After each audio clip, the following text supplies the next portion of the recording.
will not return. I won't regret the choice I made. I will change this world as we know it. Even if the hidden truth I find is harsh, it's self-centered disaster. The world is full of wrath and hate. I will tame all the sins that flood it. How's it going, you guys? And welcome back to another episode of Xenoblade Chronicles 3. And this might actually be our last episode for a little while. What are you saying, Uni? Anyways. So this is the last of the post-game stuff, at least as far as what I want to cover on this channel, in Nia's Ascension quest. So after this, there's no more stuff I think I'm going to put on the channel. I might consider doing some of the super bosses, like on the channel.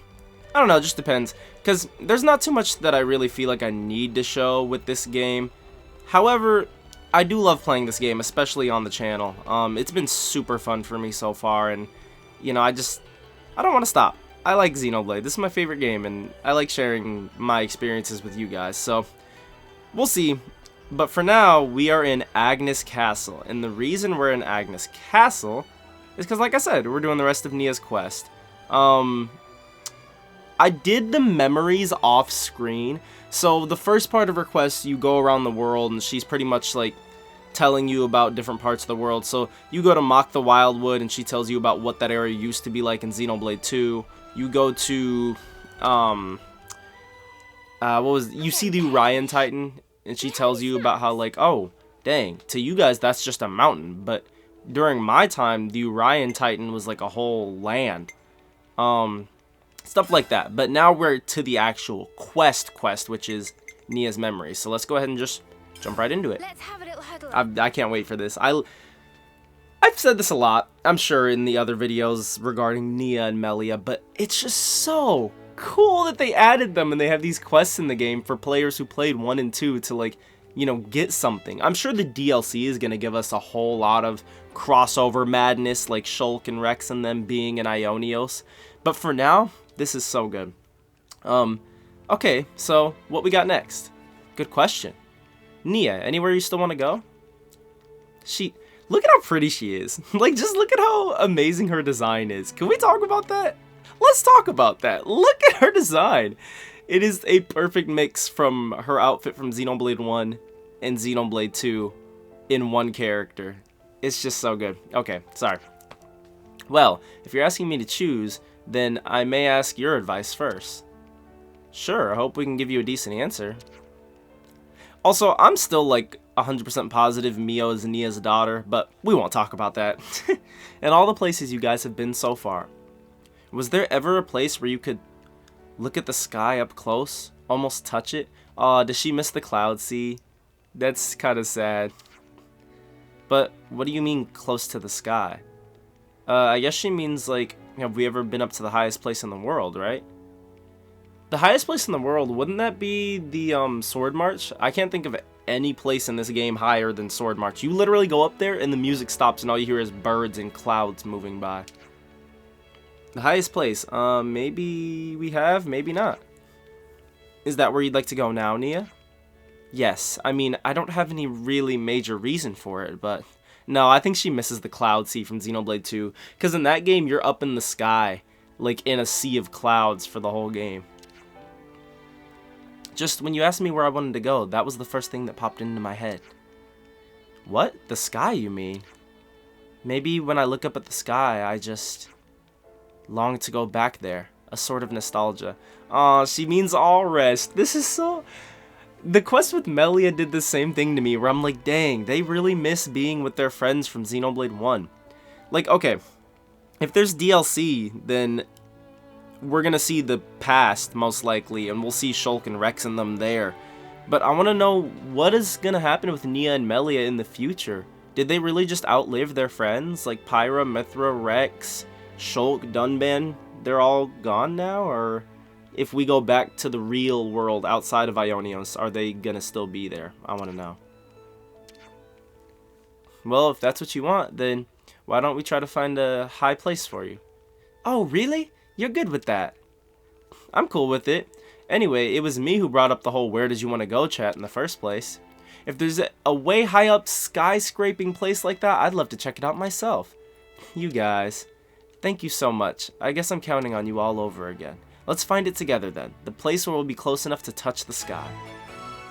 I'm grasping my future, so that's the quest. I'm pretty positive it's Sword March, right? Is there any place in this game higher than Sword March? Like, you're literally touching the clouds up there, so...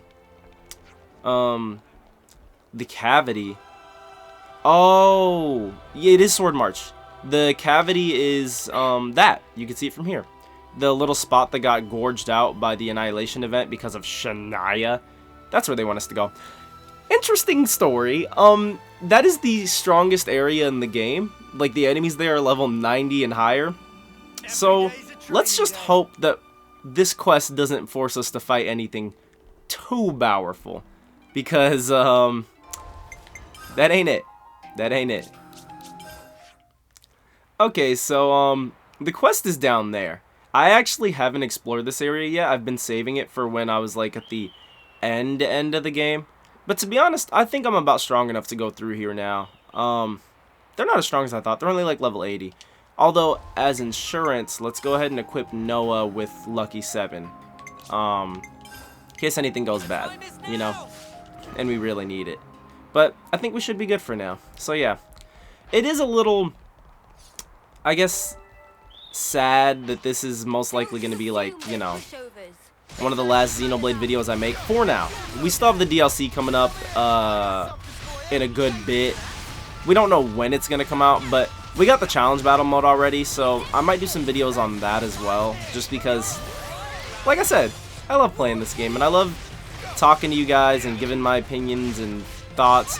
Speaking of opinions and thoughts, this video might be out of order compared to the other ones because I'm recording it so much later.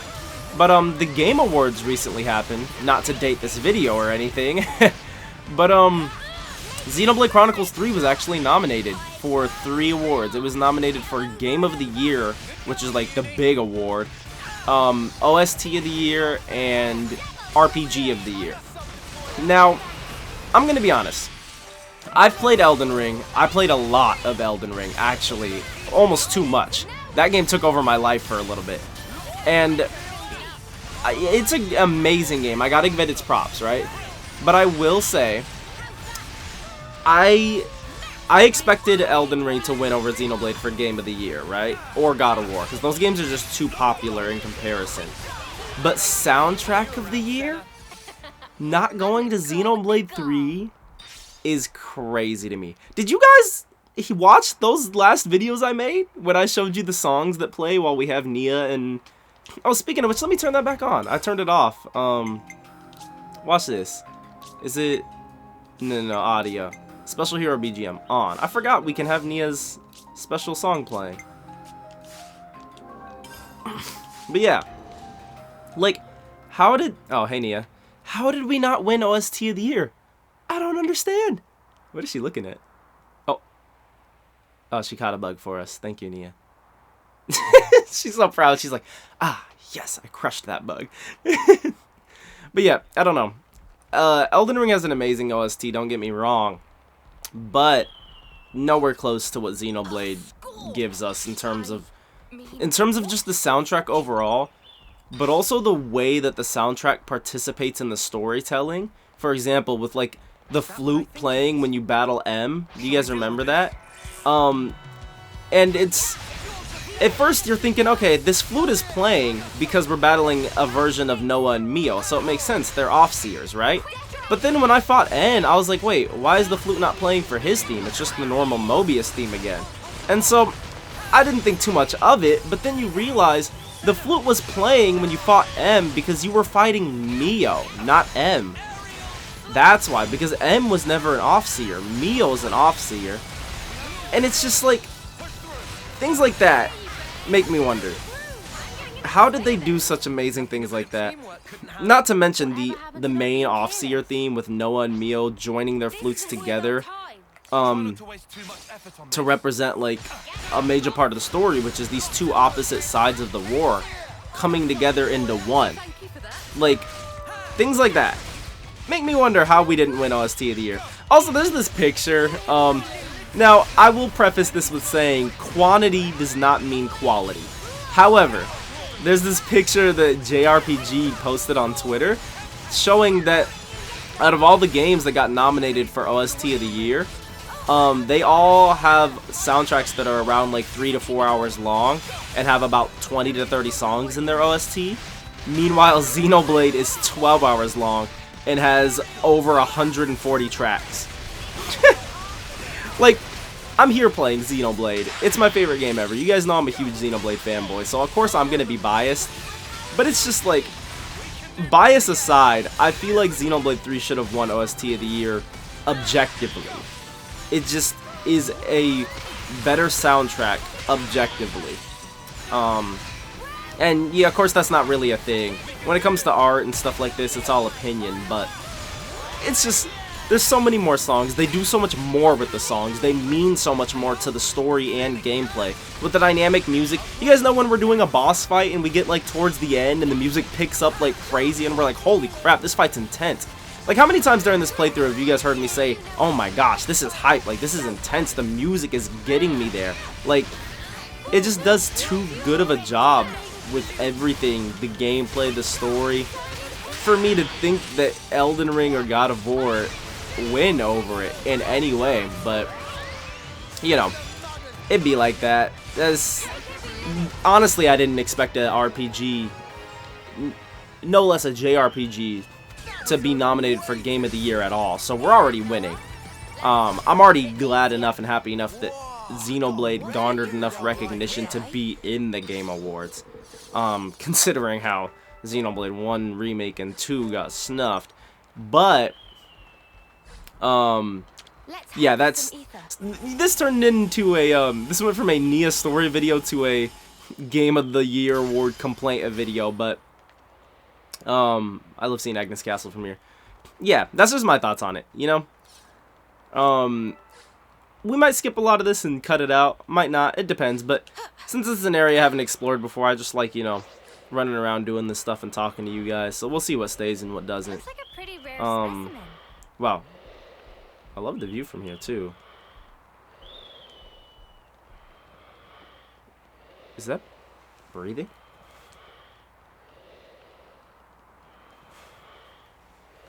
Who is that? Is that the bird? It kind of makes me uncomfortable. Let's get out of here. What the heck? You guys can hear that, right? Anyways, as we make our way down the cavity, what was I talking about? Right, the Game of the Year. Yeah, I don't know. What do you guys think? Go ahead and let me know in the comments below. If you feel that Xenoblade 3 got snubbed in terms of OST of the year. Yo, you hear that breathing?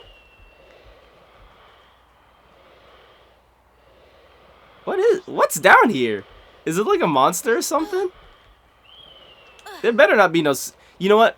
I just realized there's definitely going to be a super boss down here, because this is like the end game highest level area, kind of like Valak Mountain in Xenoblade 1. It's always some sort of snow area, so there'll definitely be a super boss here, probably a couple of bosses I haven't fought yet too, so I'm actually looking forward to this. Ooh, let's fight this thing. Ooh, is that a boss? It is, a level 90. Ooh. Okay, let's see what we can do.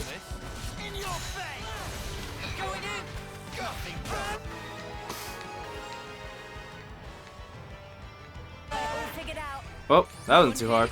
Man, it's been a while since I've been to an area that gives me enough of a challenge to... Did I max out this level? I did. Mio's level 10 now. It gives me enough of a challenge to, you know, actually fight through these battles. I'm not gonna explore this whole area right now. For now, let's just try to get to the bottom and get on with the quest. I'll come back and fight these super bosses. But yeah, it's nice to be back. Nice to be back in Xenoblade land. Dang, you know how many items are probably here that I need to like craft stuff that I haven't been getting. I forget that this area has been sitting here and I just haven't come to it for the longest time because I'm thinking like, oh, this is a little bit of an end game area and I'm not in the end game yet, but I am. I don't know why I felt like I couldn't come here. Huh. Looks like there's definitely still just a little bit more gameplay to be had in this game. I like that. I'm deciding whether I want to change Mio's class right now because she maxed out the Gondor fighting class. I have finished most of the Ascension quests for the hero characters. It's just like the last 3 or 4 that I haven't done. So I haven't done Gondor. I didn't do what's her name, Sagiri, and obviously we're doing Nia right now. So, oh, you want to fight? You want to fight? Well, too bad for you, bud. We got places to be and people to see. Don't kill me. Do not kill me. I don't want to run all the way back down here. Please, please, please, please, please, please be cool. Be cool. Okay. You saw him shooting those things at me? Crazy. Imagine they still...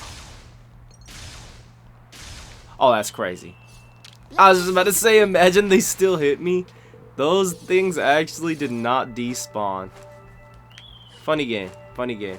Yeah, let's do this first. I'll get that. All my characters' weapons are upgraded too, so I don't need origin pieces anymore. Maybe I should have changed this to daytime. They did it for me. Thank you. Such a blue sky. Though the world changes, no matter what form it may take, the sky up there, it stays the same. God, the music. The Drifting Souls hits every single time with Nia. I'm grateful to all of you. It's kind of you to indulge me like this. No, it's fine. Don't forget, asking you along was our idea. I'm pleased you all became Ouroboros. I'm glad that you did. Nia, what's gotten into you? Why are you saying this now?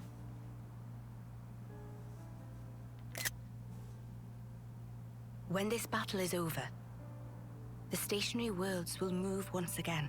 Oh, she tells us in When this. the worlds were divided, they knew nothing of each other. In the end, they'll be strangers once again. Perfectly ignorant. As will we. Wait, so they didn't know Even that? so, But they I wanted quote to unquote make a figure it memory. out in this The quest? day when we part for good, it's coming. But still, I wanted us to share this moment. I wanted to feel that special connection, those ties that bind us together. Not just as your queen, but also as your friend. Nia, So just... thank you. In the end, it's up to you. My hope is invested in your future. You must defeat Zed and make a better world with your Why own wasn't this hands. included before the end of the game? hey, that's not quite right. Huh? That better world.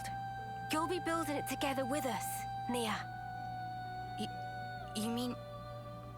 I mean, even if we do get separated, someday we'll see each other again. We want you with us, Nia, in that future. How could we not? We need you. Rather, please stay, Aww. because the connection we share, Nia, that's something that can never be broken. Mio, You know, my theory is that Nia is Mio's mom, but it seemed more like they're sisters right now. I mean, if that's the future that you want... No, let me try that again. That future, I'll share it with you. It's not just yours. It's our future we'll invest in. Aww. For that, we need this world to end. Until that time, Yeah, we'll be by your side until then, Nia. Why the heck is this a post-game only quest? Excuse me. With the future now safe in the party's hands, Nia wished to travel together once more until such a day as their journey would come to an... Okay, that's all good and well. Great. But do you guys get what I'm saying? Why? Oh my gosh. Why? That cutscene is 100% something that should have been in the game. Like, before the final boss. And I know, canonically, this technically takes place before the final boss. But for the players, why didn't we see that cutscene before? I've been telling all my friends and stuff, I'm like, yeah, the ending of Xenoblade 3 is kind of confusing because they don't really tell you that the worlds are going to come apart, and the characters just know somehow. That's how they know. Nia tells them. Right there she told them. And that's why Tyon kind of already knew once you went into the final battle. But why didn't they show this cutscene to us before the end of the game? That's so weird. Like, I don't know. Maybe they intended for... Okay, this has to be the reason, I'm gonna assume right now. Takahashi and Monolith Soft intended for you to not know the worlds were gonna come apart until the end, right? Once you get to the ending, that's when you realize, oh crap, the worlds are coming apart, what? And it hits you in a more sad way, I guess. That's my assumption. And, but the characters already knew, and this quest is showing us how the characters already knew. But we as a player didn't know the worlds were going to come apart until they do. So like, I don't know, it's just weird to me. Would it have been better if we knew this information ahead of time? Because then we could have, you know, understood that fighting Zed is for the good of the world, but also, like, crap, you feel kind of conflicted about it because the worlds are going to come apart afterwards. Or is it better the way it was, it being that we don't know until we beat the game that they're going to come apart, and then it hits you like a truck? I don't know anymore. I'm conflicted. What would have been better? Finding out once you're there, or seeing this quest before the end of the game? Either way, that was a really good quest. I'm glad I spent most of this video talking about the Game Awards because, turns out this video wasn't as much to do with Nia as I thought it was gonna be. And I think that's because most of the quest was going to the other areas. I'm sorry I didn't include that in the video. I didn't realize that it was the actual quest. But yeah. The rest of the quest was us going to different areas in Ionios and Nia reflecting on her journey in Xenoblade 2 and what led up to now, but, you know, I'm glad I at least got this last ending part of the quest, and that it's very interesting. I'm glad I recorded this cutscene in particular, because, oh, and in one of the other cutscenes, they also kind of hint that Mio and Nia are related, but they never actually straight out say it. We'll probably see in the DLC, but yeah, interesting. What do you guys... Okay, leave a comment about how you feel about Xenoblade getting snubbed in the Game Awards, but also leave a comment letting me know how you guys feel about the fact that the reveal of the worlds being split in two was told to the characters in Neo's story quest, which you can literally only do once you beat the game, because you don't get these classes until you come back post-game. So, There's this friend I have that's currently playing the game, and I've told him multiple times, I was like, yeah, the ending is like, you know, it's amazing, but you might be a little confused. So I told him ahead of time, you know, that the worlds are going to split apart, because I feel like that's how it should have been done. But now, knowing that they tell the characters this information in this quest, I'm thinking, dang, should I have told him that, or should I have kept that a secret because the game intended you to find out as it was happening? I really don't know what's better now. That's so crazy to me. But anyways, as we close out this this area, this is a nice little area. It reminds me of Temperantia and Valak Mountain. If you guys played Xenoblade 1 2, you know that the strongest boss in both can't talk. The strongest boss in both of those games is in those areas. In Xenoblade 2, Temperantia has the strongest boss in the game, and it's like this dead wasteland type area. And in Xenoblade 1, did I say 1? In Xenoblade 2, it's Temperantia. In Xenoblade 1, it's Valak Mountain, which is a snowy mountain. And it's funny to me that this area is kind of a mix of both of those, so I'm assuming that this wide open space is where we'll find the strongest boss in the game. I'll probably have to come back at nighttime or something like that. But I like that. One more thing before I go. I do really appreciate how this game is a mix of Xenoblade 1 and 2, not in the sense that it literally is the two worlds coming together, but in the sense that they give you the same feelings of both of those games in this game. For example, the fact that this area to me feels like a mix of Valak Mountain and Temperantia, even though it isn't physically a mix of those two. I like that. I like that a lot.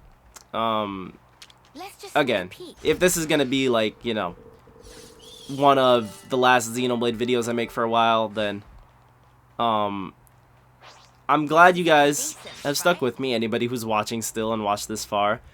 And I'd like to know your guys' opinion on the game just in general, because for me, like I said when I beat it, this is my new favorite video game of all time. It just does so much right, so many things that I love, so many things that I like.